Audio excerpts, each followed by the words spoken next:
I'm Chris Turner, and this is the Empowered Parent Podcast.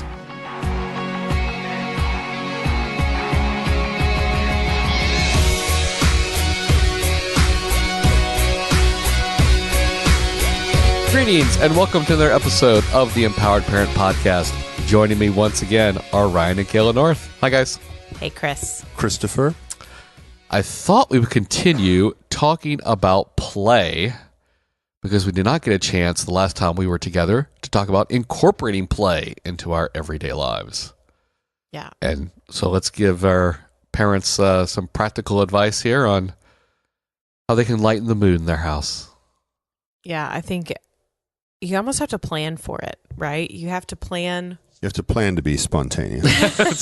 At least in the beginning, right? Well, I mean, Yeah. since we're talking to parents, right? I mean, I think early on in our marriage, it was all like love and romance and spontaneity. And now it's like, hey, do you think you can put me on your calendar Next Tuesday. for 9 o'clock on Tuesday? Well, I mean, it just, that's just the nature of big families, particularly. Like there is literally last night. There's always something to do. There's always some kid that needs you. Yeah. And so last night I was driving home and I'd call Kayla and we were talking. I said, hey, what do you do? Like, do you take something out to defrost for dinner? And she said, no, I forgot. And I said, hey, why don't we just just go out to dinner tonight?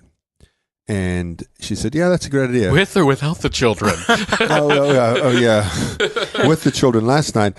But that is what appeared to be spontaneity to the children was like a 15-minute conversation on my car ride home about the logistics of eating out and where we could go. And so the kids are like, oh my gosh, Dad came home and said, let's go out to dinner.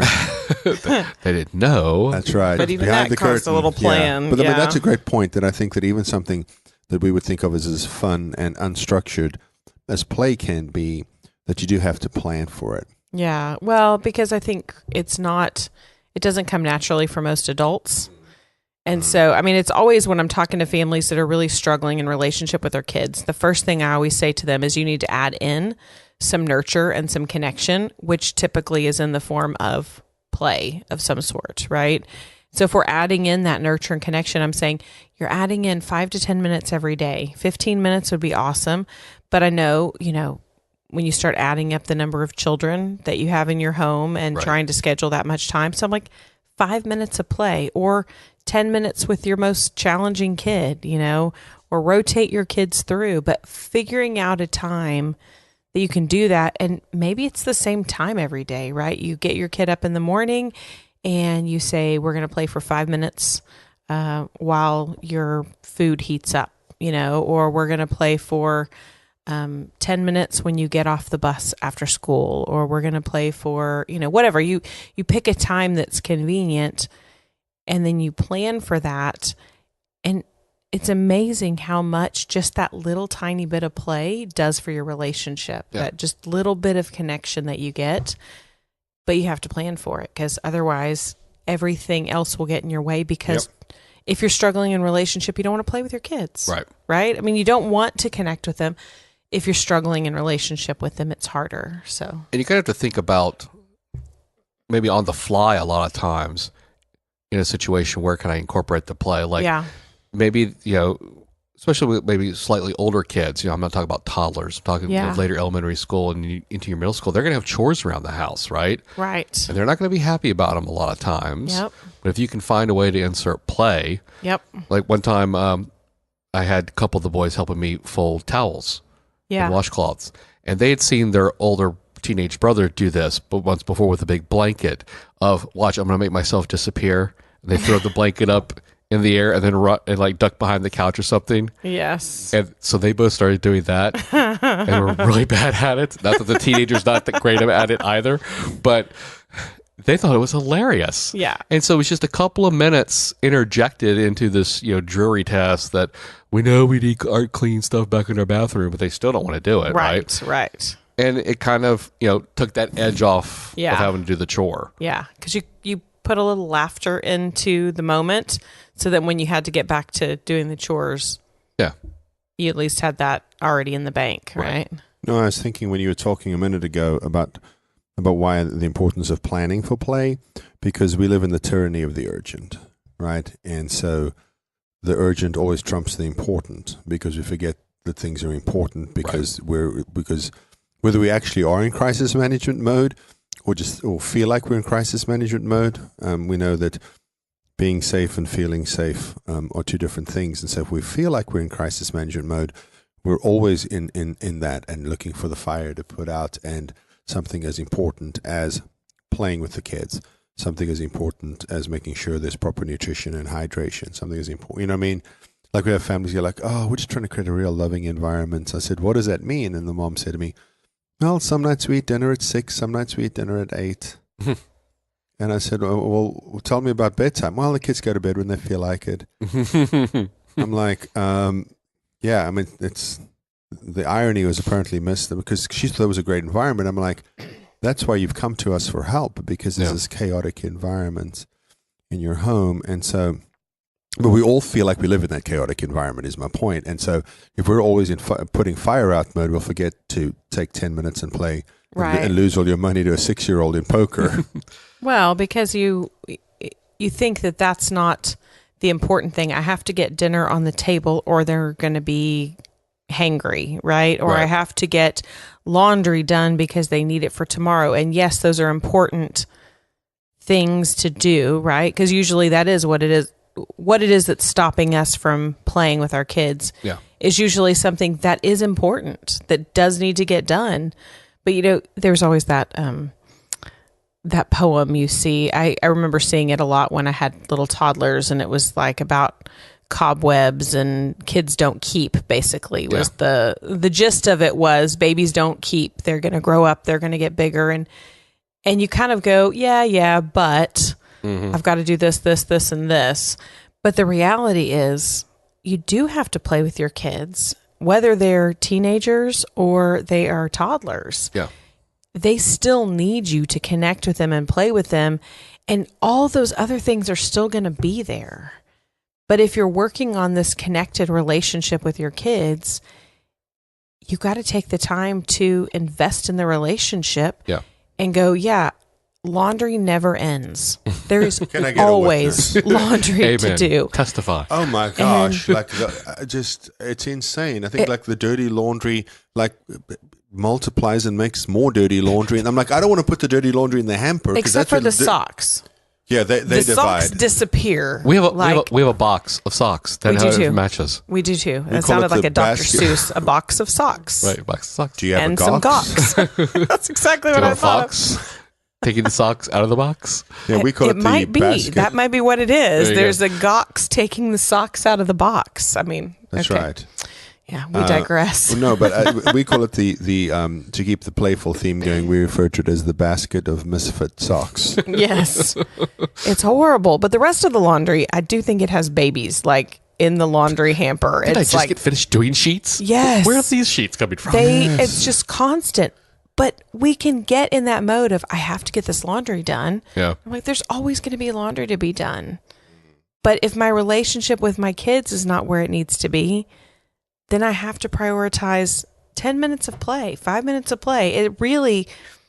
It goes by so fast too. Like, you know, if I've got a kid, sometimes if I have a kid melting down, I'm like, what do you need? Nobody wants to play with me. I'll play with you. You will? I mean, they just totally love just having that one-on-one attention. Yeah. And it does wonders for your relationship just when you play. Well, so a couple of things that, you know, here's a tip on how you can prioritize kids over laundry. And we did this last week, so it's not like we've been doing this for a long time. It's just something we did last week. So instead of us doing our laundry, Kayla doing our laundry during the day when she's at home, or you know, if we do it on the weekend, we'll do it together. We decided we were going to do our laundry at night. So after the kids went to bed, we were doing something else, and then every time, you know, the buzzer sounded on the dryer, we went and rotated the loads and hung stuff up and went on with it. So that's an easy one for us to do. We just have to be willing to make the minor change. But here's a way to turn laundry into fun. What I did is I took our 2 laundry hampers, dumped out all the laundry into the entry of our home, and told the children they could jump into it as if it was a pile of leaves out in the front yard. And then laundry was fun. Simple tip. Simple tip. I like that. That most of the moms listening are like cringing at right now. Yes, because I'm thinking of all the laundry going everywhere. And you know, I was not here when that happened. I know. Yes. Here's a commitment I'm going to make in 2019 to not have my wife learn new and fun, interesting things I've done at home with the children while we're recording episodes. I don't know. It seems like a safe time. I'm not going to yell at you or do anything. So you know what the listeners learned is they heard Kayla that I yell at you. that she yells at me. Can you cut that out of the recording? We keep it real on the podcast. It's more sort of an aggressive tone than it is yelling. A lot of clenched teeth stuff happening. Oh my gracious! You did what with the children today? I know. What were you thinking? Why? That didn't seem like a good idea. We're playful now, having fun. That's right. So, what else do you need to admit to that you've done? Never mind. I don't want to know. So, I was thinking about another. Tune into our next episode with Ryan confesses. Yeah, the next episode is Ryan Confessionals.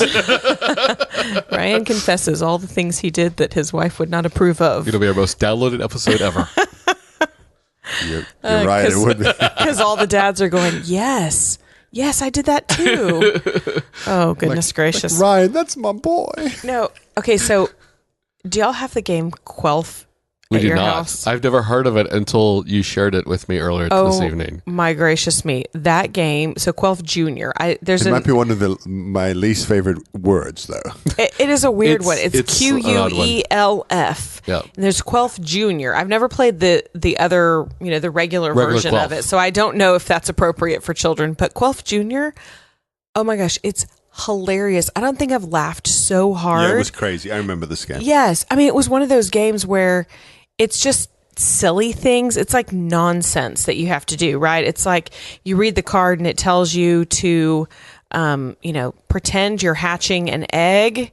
And as soon seriously, you're hatching the egg, or yes. you're the hatching egg. You are pretending that you're hatching an egg. So you have to sit on something to pretend you're hatching an egg, and nobody knows what's on the card, right? You're reading this; they have no idea what you're doing. So it's a little like charades in that regard. Kind of, but they're not trying to guess what you're doing. Charades. What's the word? That is what you're looking at. Yeah, but they're not trying to guess what you're doing. They just kind of look at you quizzically and then they move on. And it's like, pretend you're hatching an egg until your next turn. And so you have to sit there and cluck, cluck, cluck, yeah.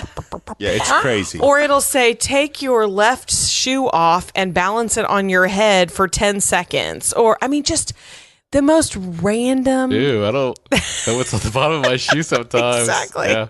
So, I don't know what's on the bottom of my kid's shoes sometimes. It is just hilarious randomness. And the kids just thought it was so funny. When we first started, they were like, this is weird. What is this game we're playing? But it was hilarious. So just having a little bit of laughter is so much fun. So when you can plan family nights, right, where you can play a game, that's the other thing that planning time to play with individual kids is great. We try and incorporate some sort of a family thing at least once a month. We don't get it right all the time, and we try and do it more often than that, but at least once a month, doing some sort of family fun activity, even if it's just the other night we just went to the pizza place, and we gave the kids tokens to play in the little arcade that they had there, right?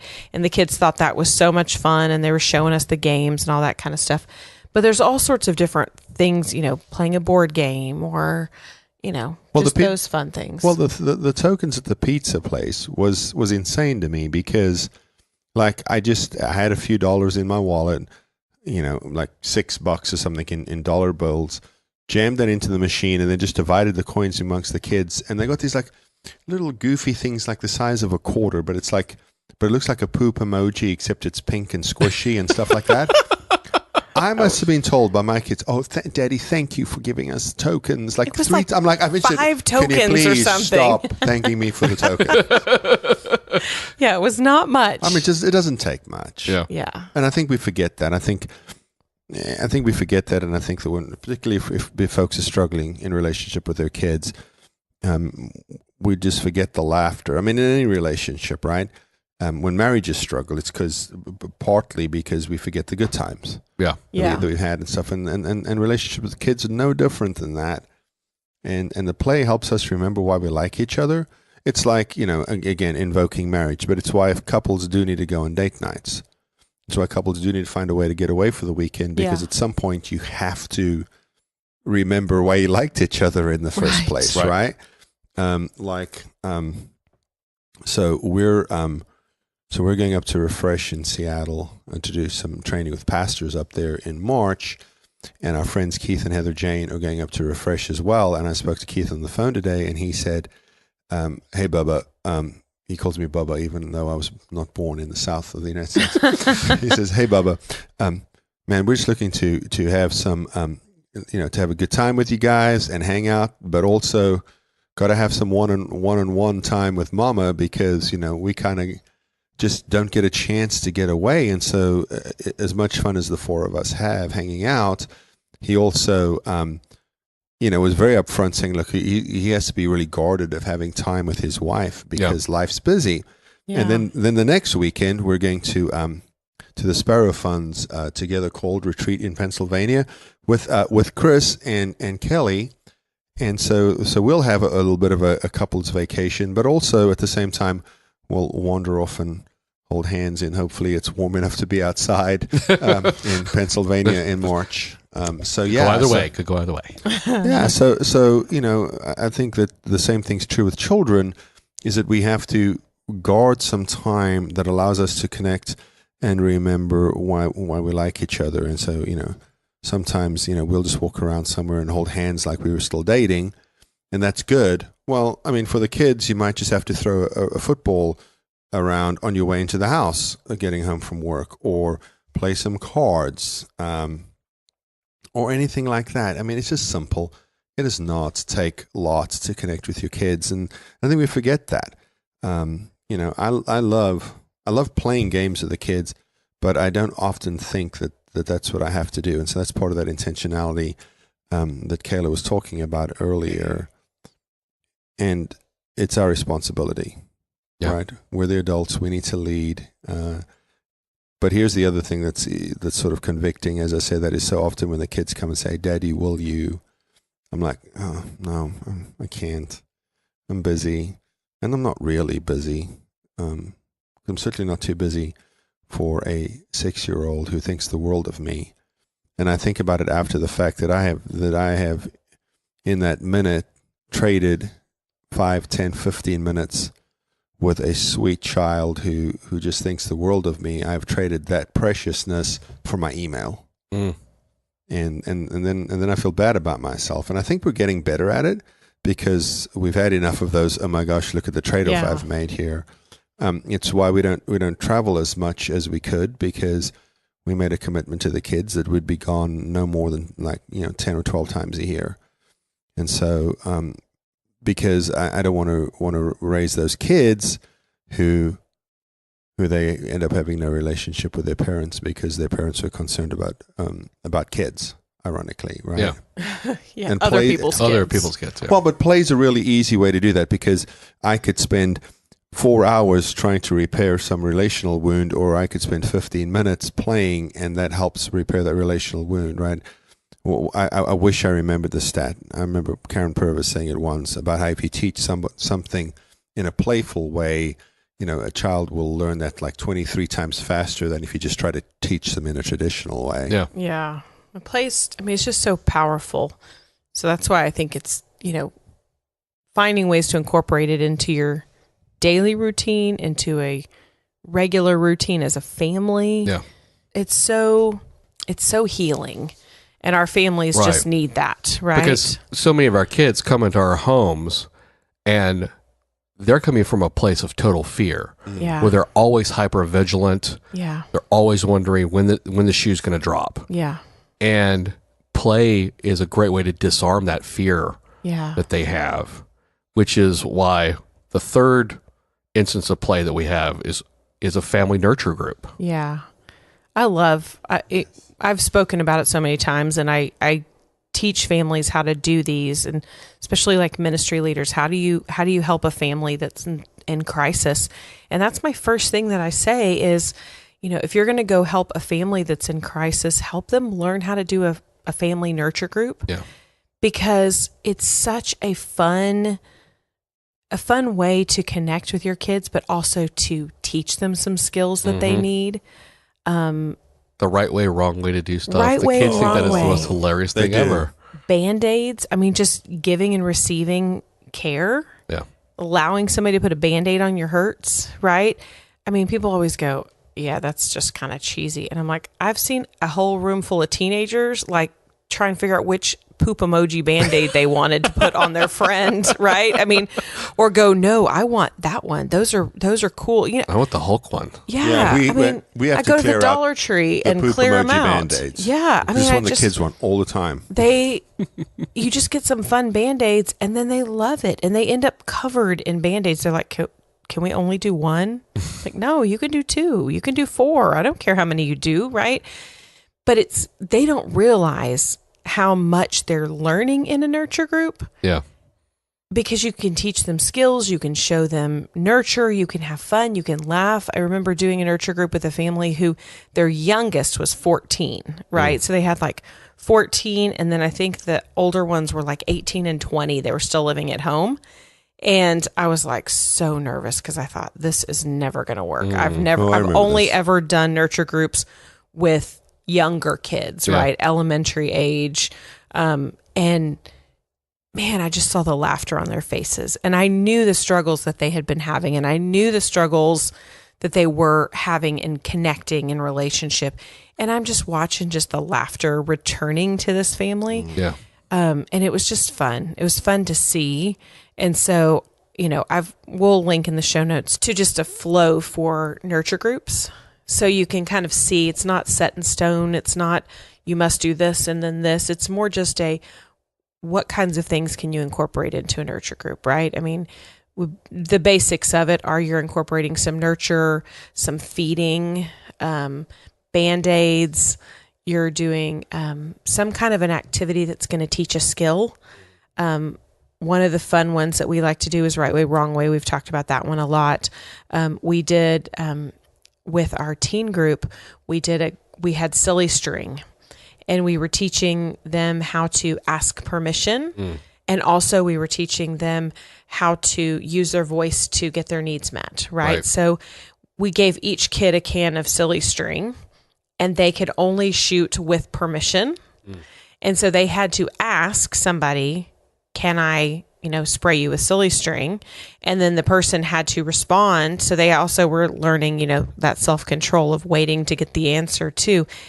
And I wasn't sure how it was going to go, in the TBRI for teens video that TCU has, they do this and I see it in this video and I'm like, yeah, but how much have they practiced before this happens? I mean, but I kid you not, I had a group of like 10 teenagers and 2 adults, and not a single person sprayed someone without getting permission first. And it was amazing just to watch. And it was such a fun way for them to learn just this asking. There was one kid in the group who did not want to ask permission to spray anybody with it, but I could tell he really wanted to spray somebody, but he didn't feel confident using his voice, right?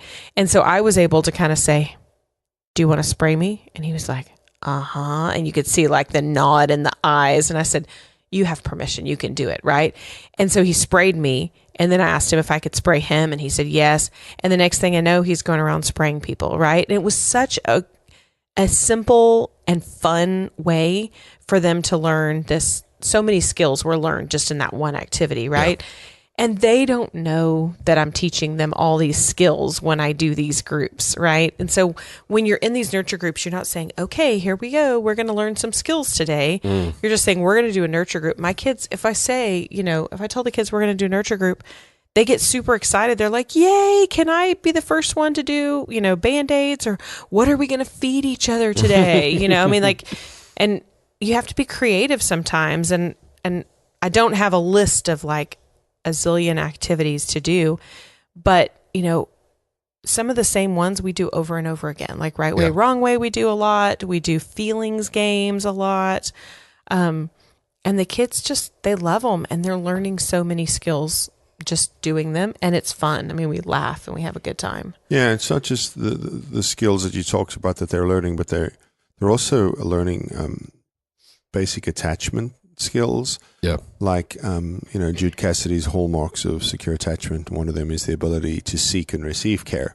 Yeah. Well, when you ask somebody, and I know we're planning on doing an episode here pretty soon talking about the basics of attachment, but when you're asking somebody to put the Band-Aid on you, right, you're learning how to seek and receive care. Yeah. When you put the Band-Aid on somebody else, you're learning how to give care. And these are really, really super, super important things. That's 50% of healthy attachment right there. Yeah. And so we love it. Love the nurture groups. Love when we're around other families who are doing them, like up at family camp in Colorado, and you'll see people who will have Band-Aids on their, and I love seeing the parents with Band-Aids. I love have Band-Aids on their foreheads because they had a headache, or the kids will have a Band-Aid across the middle of their chest because their feelings were hurt. And so they're even recognizing that those things can be helped and healed in relationship. So we love it.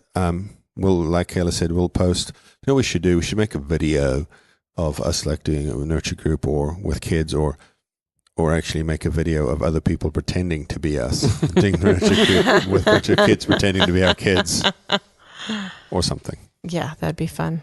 I think we should do an adult nurture group. Those are always my favorite, actually. When I'm teaching adults how to do a nurture group, watching the adults trying to play, because we have such a hard time playing. Awkward. It's so awkward. I like tried a video one time. I know you did this. I've done this Chris twice. has experienced this.